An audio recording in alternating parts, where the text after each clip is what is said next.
దీన్ని దృష్టిలో పెట్టుకోండి.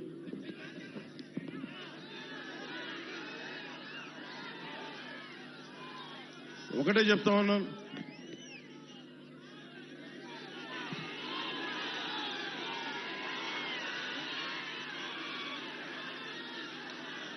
ఒక నిమిషం ఆగండి.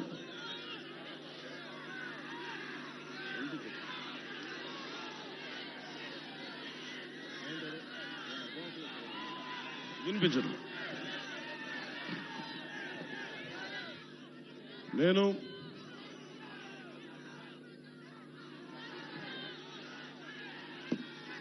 ఒక్కసారి నన్ను అసెంబ్లీకి పంపించండి ఆయన, ఒక్కసారి. శుభ్రంగా 2019లో నన్ను ఒక్కడిని పంపించినా కానీ సరిపోయింది. ఒక్కడు. నేనేమడుగుతా అంటే, నాతో పాటు పట్టుమని ఒక 25 మంది కూడా లేరు, 21 మందిని గెలిపించండి, మా పొత్తుని గెలిపించండి, మా టీడీపీని గెలిపించండి, మా బీజేపీని గెలిపించండి, మన బీజేపీని గెలిపించండి, మన టీడీపీని గెలిపించండి, మన జనసేనని గెలిపించండి. మీకు ఎమ్మెల్యేగా గెలిచిన వెంటనే ఈ లోపలే కుదిరితే నేను ఇల్లు ఇక్కడే తీసుకుంటా, స్థలం తీసుకుంటాను ముందు. ఎందుకు చెప్తున్నాను ఈ మాట? ఎందుకు చెప్తున్నాను? ప్రతి ఒక్కళ్ళు ఇక్కడున్న ప్రజలందరినీ, తూర్పు గోదావరి జిల్లా ప్రజలందరినీ భావోద్వేగాలతో ఆడుకున్నారు. నేను ఆడుకునే వ్యక్తిని కాదు, మీ భావోద్వేగాలను గౌరవించే వ్యక్తిని. నేను నిలబడతాను ఇక్కడే. తూర్పుగోదావరి జిల్లా పిఠాపురం కేంద్రంగా చేసుకునే రాజకీయం నడుపుతాం.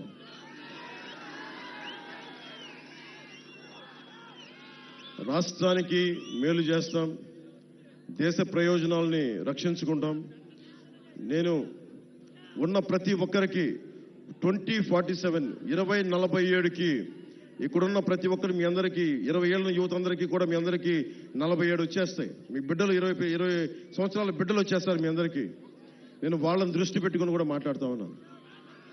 నేను పార్టీ పెట్టినప్పుడు 25 సంవత్సరాలు పనిచేయడానికని వచ్చాను. నిష్ప్రయోజనం అని చెప్పను కానీ 10 సంవత్సరాలు ఎమ్మెల్యేగా కాకుండా కష్టపడ్డా. ఈసారి మన పొత్తుని, నన్ను, మా ఎమ్మెల్యేని, మా ఎంపీని గెలిపిస్తే, మీరు గెలిపిస్తున్నారు, మీరు గెలిపిస్తే సందేహం లేదు నాకు, గెలిపిస్తున్నారు, గెలుస్తున్నాం. వైసీపీ కుంభస్థలాన్ని బద్దల కొడుతున్నాం.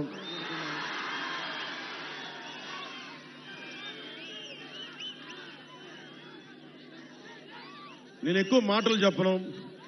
సిపిఎస్ ఉద్యోగులకు కానీ, డిఎస్సి రిక్రూట్మెంట్ కానీ, కానిస్టేబుల్స్ కానీ, పోలీసుకి కానీ, రెవెన్యూ సర్వీసెస్ కానీ ప్రతి ఒక్కరికి కూడా నేను మీకు జవాబుదారీ నేను వహిస్తాను. మీకు 54 గ్రామాలకి నేను మీకు బాధ్యత వహించే వ్యవస్థను ఇక్కడ ఏర్పాటు చేస్తాను. నా సొంత వ్యవస్థను ఏర్పాటు చేస్తాను. డబ్బులు సంపాదించి నాకు జగన్ లాగా మైనింగ్లు చేసుకోలేదు. మీ జీవితంలో చిన్నపాటి వెలుగుంటే చాలు నాకు. మనస్ఫూర్తిగా మీ అందరికీ పేరు పేరున ధన్యవాదాలు తెలుపుకుంటూ, జగన్ ఒకటే అడగండి, 30,000 మంది ఆడపిల్లలు, మహిళలు గుర్తుపెట్టుకోవాల్సింది. అమ్మ, 30,000 మంది ఆడపిల్లలు అదృశ్యం అయిపోయారు ఈ రాష్ట్రం నుంచి. చెల్లెమ్మ, అక్కమ్మ అని మాట్లాడే ఈ వైసీపీ నాయకులు ఒకటే అడగండి, 30,000 మంది అక్కలు చెల్లెళ్ళు వెళ్ళిపోతే నువ్వు ఏమైపోయావు, అప్పుడేమైంది అక్కమ్మ చెల్లెమ్మ మాటను ఒకసారి అడగండి. అందుకని మనస్ఫూర్తిగా వైసీపీ పార్టీ అధోగతికి పాలవ్వాలి, భారీ ఓటమి చూడాలి అంటే అది మీ చేతుల్లోనే ఉంది. నేను మనస్ఫూర్తిగా కోరుకుంటున్నా, జనసేనకి జయము జయము. టీడీపీ, భారతీయ జనతా పార్టీ, జనసేన కూటమికి జయము జయము. మీ అందరికీ జయము జయము. ప్రజలకి దిగ్విజయము కలుగాకని మనస్ఫూర్తిగా ఆకాంక్షిస్తూ, పిఠాపురం అన్నదమ్ములకి, ఆడపడుచులకి, అక్కచెల్లెలకి, పెద్దలకి పేరు పేరున ధన్యవాదాలు తెలుపుకుంటూ, ఈ గొల్లప్రోలు మండలం నుంచి నేను ఇస్తున్న ఈ మెసేజ్ ఒక పిఠాపురంకే కాదు, మొత్తం సర్వం రాష్ట్రానికి వెళ్ళాలని మనస్ఫూర్తిగా కోరుకుంటూ సెలవు తీసుకున్నాను. జై జనసేన, జై హింద్. వెళ్ళి చిత్తూరులో అమ్ముకోవాల్సి వస్తుంది. అలాగే మిర్చి రైతులకి వాళ్ళకి మార్కెట్ కావాలని శుభ్రపరచుకోవడానికి. అలా ఏ సమస్యకైనా సరే ఇంతమంది యువత ఉన్నారు. మీకు ఎన్ని పక్కనే కొత్తపల్లి SEZ ఉంది, ఎన్ని పరిశ్రమలు వచ్చినాయి, ఎంత ఉపాధి అవకాశం వచ్చింది ఒకసారి మీరు ఆలోచించండి. వీటన్నిటిని దృష్టిలో పెట్టుకొని మీకు వైసీపీ కావాలా కూటమి కావాలనేది మీరు చాలా ఆలోచించి మీరు నిర్ణయం తీసుకోండి. 2014లో ఆ రోజున వర్మ గారు ఇండిపెండెంట్గా పోటీ చేసినప్పుడు ఆ రోజు నేను ఒకటే మాట చెప్పాను, రాష్ట్రం అంతా నేను ఎవరి పక్షం అయితే మాట్లాడతానో, ఎవరి కోసం అయితే నిలబడతానో అందరం కూడా జవాబుదారీతనం, అకౌంటబిలిటీ.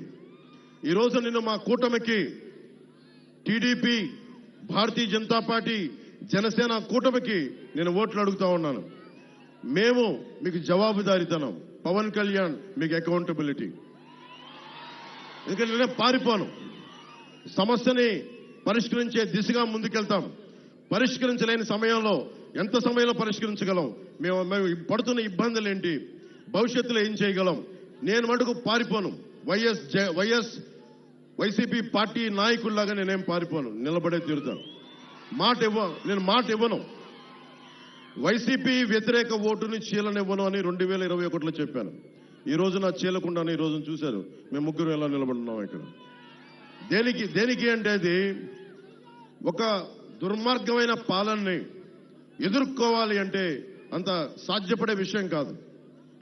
జగన్ మాట్లాడితే నిరుపేదల పార్టీ, పేదలకి పెత్తందారులకి పార్టీని మాట్లాడుతూ ఉన్నాడు ఆయన.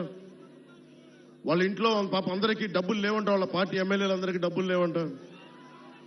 కాకినాడలో ఉన్న ఈ మాఫియా డాన్ దగ్గర డబ్బులు లేవంట.